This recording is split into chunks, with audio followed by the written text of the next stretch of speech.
ที่หมายเลข9สีฟ้าพัสบอลไปที่ด้านข้างหมายเลข4ยังเอาบอลไม่ได้ครับสีฟ้ายังได้ทำเกมลุกอยู่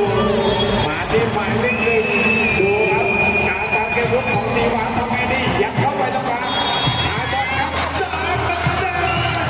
มาแล้วครับต้องวางแผนใหม่ครับไปที่หมายเลข1พัสบอลไปที่ซ้ายไปที่ขวายัดเข้ามาตรงกลางขายบอลมายังตรงนี้กันอยู่ยัดเข้าไปตรงกลางเพื่อนตรงนี้วงยิง